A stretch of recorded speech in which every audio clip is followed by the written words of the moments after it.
Maganda umaga, ako po si Beyonce Escat, unang baita. Ako po ay nasa harding ngayon. Bakit kaya? Ito pala ang aming tray at dessert. Kukuha ako ng dahon at bulaklak pang decorate. Gagawin ko kasi sa proyekto sa Pilipino. Tungkol ito sa pandiwa. Tara, umpisa na natin.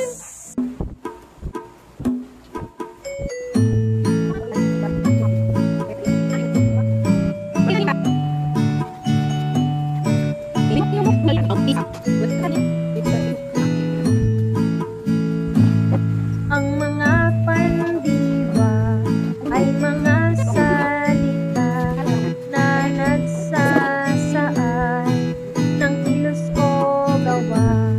Ang mga pandiwa ay mga salita na nagsasaad ng kilos o gawa. Ang mga pandiwa ay mga salita na nagsasaad ng kilos o gawa.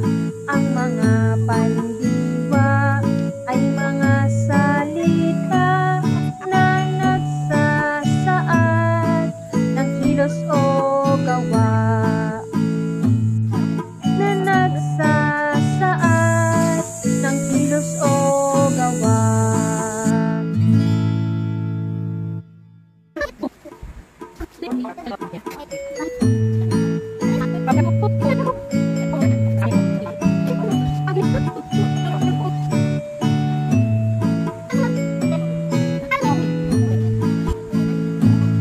Ang mga pandiwa ay mga salita na nagsasaad ng kilos o gawa. Ang mga pandiwa ay mga salita na nagsasaad ng kilos o gawa.